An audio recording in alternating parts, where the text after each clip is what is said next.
certo? Se você quer sair na frente e, portanto, conseguir cumprir com toda a fase de habilitação daquela licitação, daquele pregão que você está tanto com vontade de vencer, é nessa live que você vai aprender quais são esses documentos, esses requisitos de qualificação técnica e, portanto, chegar mais próximo aí dos 100 mil em contratos com o governo em 30 dias, ok?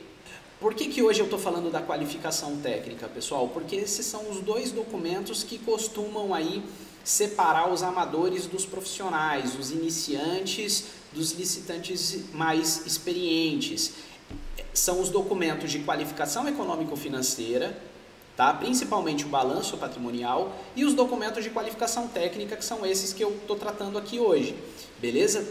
Se você quer chegar perto dos 100 mil em 30 dias em contratos com o governo, se você quer aumentar suas vendas, o faturamento, o seu lucro em licitações, se você quer realmente sair na frente em licitações, não adianta, pessoal, é necessário investir nesses dois documentos, balanço patrimonial e qualificação técnica, e nós estamos aqui na data de hoje para falar desses documentos, qualificação técnica.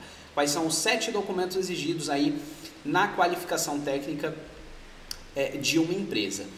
Primeiro de tudo, é importante lembrar o seguinte: todo edital pede documento de qualificação técnica? Não, nem todo edital pede documento de qualificação técnica, o que é uma excelente notícia, né? Se você é um licitante que está começando, se você é um prestador de serviço que está começando, se a sua empresa é nova, se a sua empresa é recém-aberta, você vai ficar de fora de todas as licitações? Claro que não, tem muito edital que não pede qualificação técnica. Agora, existem muitos editais que vão exigir que a sua empresa tenha qualificação técnica. E quanto melhor, quanto de maior vulto, de maior volume, de maior cifra for aquele edital que você quer tanto ali vencer, mais rigorosa provavelmente será a exigência de qualificação técnica feita, tá bom? Então, o licitante que quer sair na frente, eu repito, ele tem que providenciar os documentos de qualificação técnica e o balanço patrimonial, como o Bruno falou na aula passada, beleza? Normalmente, a qualificação técnica ela vai ser rigorosa em editais de maior vulto, como eu acabei de explicar, de maior volume, maior valor, maior cifra, ou se não, licitações, pregões que envolvam contratações de serviços de atividades regulamentadas em conselho de classe, conselho profissional de classe, tá bom? Então esse é o tema da aula de hoje. Vamos para frente, ó. Vamos lá, qual que é o documento número 1? Documento número 1 aí exigido dentre os documentos de qualificação técnica. É a própria inscrição de pessoa jurídica, a inscrição da empresa, no conselho profissional de classe, no conselho de classe, tá? Ou seja, a empresa, o licitante, ele tem que comprovar a sua inscrição em autarquia profissional, que são esses conselhos de classe que regulamentam a atividade de determinadas profissões. A exemplo do CREA, né, o Conselho Regional de Engenharia e Agronomia, é por isso que eu falei tanto aqui de serviços e obras de engenharia. O CAU, que é o Conselho de Arquitetura e Urbanismo, né, então quem é arquiteto aí quiser participar de licitações de arquitetura, também tem que ter a inscrição da sua empresa no conselho profissional de classe, certo? Assim como outros conselhos. Se você for prestar um serviço de dedetização e controle de pragas, a sua empresa provavelmente vai ter que ter inscrição no Conselho Regional de Química, tá bom? Manutenção de ar-condicionado, serviços de climatização, exigem também alguns editais, claro, a depender da complexidade do serviço, eles também exigem a inscrição de pessoa jurídica da empresa no Conselho Regional de Engenharia e Agronomia, no CREA, tá? Muita gente não sabe disso, tá? Mas exige, a empresa tem que ter, beleza? Assim como outros conselhos, Conselho Regional de Medicina, né? Se você for prestar algum serviço aí médico, né? Da área médica, da área da saúde, CREFITO, né? Conselho Regional de Fisioterapia e Terapia Ocupacional. Também tem que ter inscrição nesse conselho, tá? Então tudo depende do objeto que está sendo licitado, beleza? É só um exemplo. Vamos para o próximo, ok? Ah, Diego, essa live não é para mim? Eu não tenho nenhuma, eu não exerço, a minha atividade ela não exige essa profissão. Essa live é para você também, porque se você vê que nos editais que você participa, essa exigência não é feita, olha, você é uma preocupação a menos que você tem, tá bom? Mas fica aqui porque tem mais conteúdo para passar, tá? Tem mais documentos aqui. Aproveita, se inscreve no canal, já dá o seu like enfim, compartilha esse vídeo para ajudar a divulgar e ajudar mais pessoas aí interessadas em participar de licitação e vender para o governo, assim como você. Tá bom, pessoal? Vamos lá. Outro documento, outro requisito aí exigido nos editais também de pregão é responsável técnico contratado, indicado pela empresa para a prestação de serviços.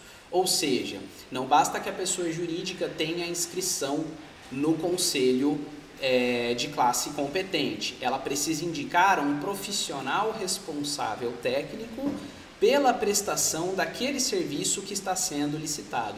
Quando a gente fala profissional responsável técnico, pessoal, é importante entender que tem que ser um profissional com formação naquela área de conhecimento, tá? Pode ser uma formação de nível técnico ou uma graduação em nível superior, mas ele precisa ter formação naquela área técnica, naquela área de conhecimento relativa ao objeto que está sendo licitado, ok? Então, eu estou falando aqui do que? De engenheiro agrônomo, engenheiro eletricista, eu estou falando de arquiteto, de técnico em edificações, técnico em farmácia, técnico em química. Então é importante que, se você vê nas licitações que o governo faz, que o poder público faz, por exemplo, eu vejo que o governo contrata muita obra, né? Tem muito serviço de manutenção predial, de reforma, pequenos reparos, obras de engenharia, manutenção, prestação de serviço de climatização, ar-condicionado. Tudo bem, é uma oportunidade empreendedora como outra qualquer, mas dada a especificidade desse tipo de prestação de serviço, pessoal, é importante entender o seguinte: você vai ter que encarar a formação técnica aí como um investimento a fazer nessa atividade empreendedora. Ok? Tem determinadas profissões que infelizmente você não exerce se você não tiver uma formação técnica naquela área de conhecimento, ok? Pode ser técnico, pode ser um tecnólogo, pode ser um profissional bacharel que tenha bacharelado e licenciatura naquela área, mas é importante que você encare isso como um investimento a ser feito, né? Assim como eu, por exemplo, eu sou advogado. Eu não seria advogado se eu não tivesse investido 5 anos numa faculdade de direito, tá? Então, vamos com calma. Você quer prestar um serviço de manutenção predial, você quer prestar um serviço de engenharia para um órgão público, tudo bem, realmente, as obras do governo movimentam muito aí a economia do país, mas é importante entender que você vai ter que se formar técnico, no mínimo, em alguma coisa. Vamos lá. Então, eu falei aqui dos técnicos, dos profissionais, profissional com formação superior e coisa e tal. Bacana. Vamos pra frente, ó. Como que eu falei então de 2 requisitos aqui, hein? A inscrição de pessoa jurídica no conselho de classe e o profissional técnico, né, responsável técnico no conselho de classe, tá? Como que a empresa comprova essa inscrição no conselho de classe? Essa inscrição no conselho de classe não, perdão, esse vínculo com o profissional técnico na licitação. Porque você vai falar assim, tá bom, Diego, eu tenho aqui um engenheiro agrônomo para esse serviço aqui contratado, tudo, porém, eu quero...